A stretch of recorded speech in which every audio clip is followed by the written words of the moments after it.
Let this story be a reminder to never underestimate anyone. Marc Randolph, co-founder of Netflix, changed television history by chance. Yep, it nearly didn't happen. In 1997, the Santa Cruz businessman spent his carpool rides to work with a colleague brainstorming internet startup ideas. They talked about personalized surfboards, customized dog food, and mail-order shampoo. During one commute, the conversation turned to videotapes. Remember those? You probably don't. It's difficult to imagine Netflix as anything other than the streaming giant we know and love. But Randolph recalls feeling like a scrappy upstart and being intimidated by Blockbuster and the company's impressive offices. This is the awe-inspiring story of how Marc Randolph was turned down from Blockbuster, so he invented Netflix. Let's get started. From a videotape to $1 million idea. How did the idea of videotapes come to his mind? Randolph's 3-year-old daughter had struggled to sleep the night before, so they watched Aladdin from a used copy. His colleague was intrigued because he'd recently received a $40 Blockbuster late fee for Apollo 13. Could they possibly make renting movies easier? Turns out they did. Soon after, Randolph founded Netflix, an initially unsuccessful movie rental by mail service that went on to upend Hollywood and attract more than 150 million subscribers. In his new book, That Will Never Work, the 61-year-old reveals the shaky early days of Netflix, which began as an obscure Silicon Valley startup, resisted pressure to sell to online rental rival Amazon, defeated Blockbuster, and eventually evolved into a cultural force that fundamentally changed the way we consume and create media. Think about it. When was the last time you watched cable television? Randolph says he never imagined himself disrupting the entertainment industry. That Netflix is just one of 7 startups of mine, but if you had asked me on day 1 for each of these, which was going to be the big hit, which was going to be the complete failure, I promise that I could never have told you. He'd worked in software companies and had amassed the wealth and connections necessary to pursue new ideas. A merger introduced him to Reed Hastings, the entrepreneur who went on to co-found Netflix and is now its CEO.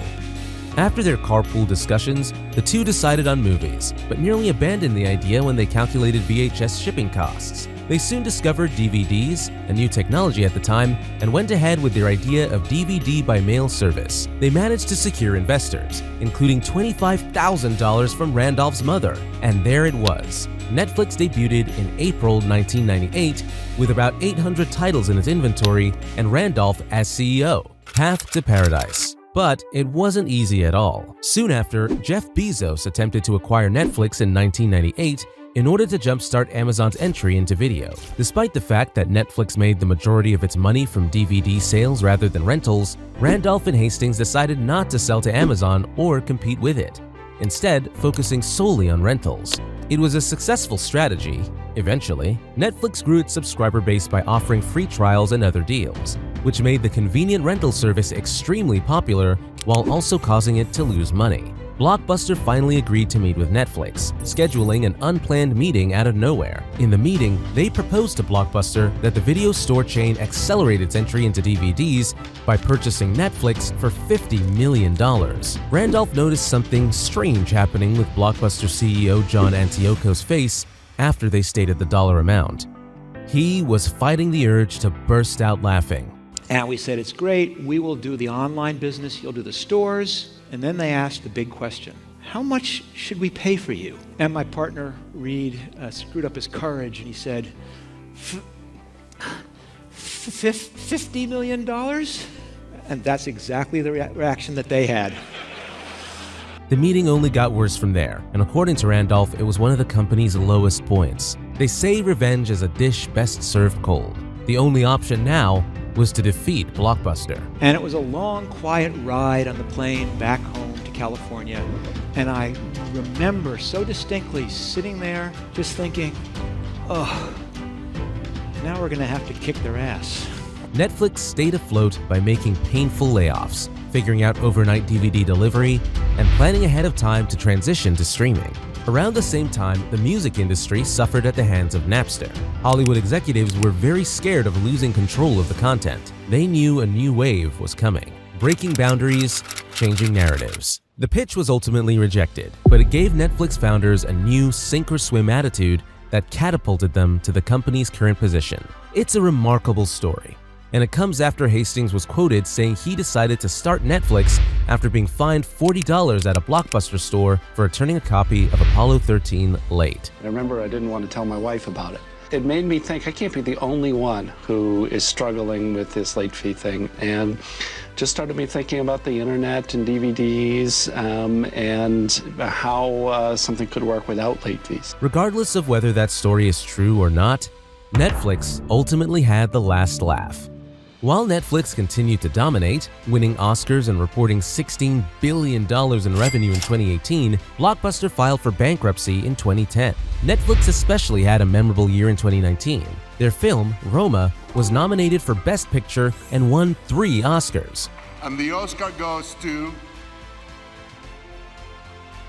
Roma! It gave the company a lot of eyeballs and was a great accomplishment for director Alfonso Cuarón that highlighted Netflix's transformation into a fully fledged entertainment company. They'd long since shifted from the DVD by mail business to become not only an internet streaming service with over 167 million subscribers in 190 countries, but also a major producer of their own TV shows and movies all around the world. Netflix collaborated with some of the most talented creators in the world, including Shonda Rhimes, Joel and Ethan Coen, and Martin Scorsese.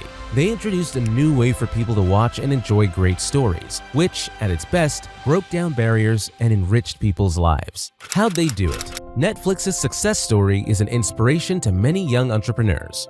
They've become a craze in the center of the digital revolution, bringing a peppy and energetic notion to the streaming industry. It has the golden codes to entice users to click on the most current content that piques their interest. Netflix gave a fierce competition with a step ahead to adopt the new transformation without any delays in order to stay up to date with digital technology. They began expanding their online library for subscribers with a slew of hit videos, movies, documentaries, and films. Netflix consistently and repeatedly hit the pinnacle of content marketing and social media with a massive big hit in every launch it made.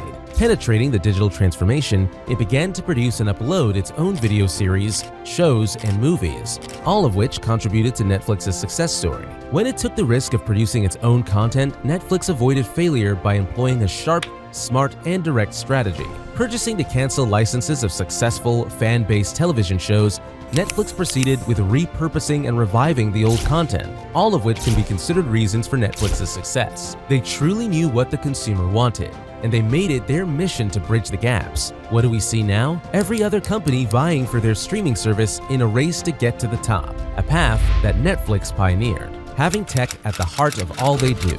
We can't not credit their website and mobile application for playing an important role in their success story.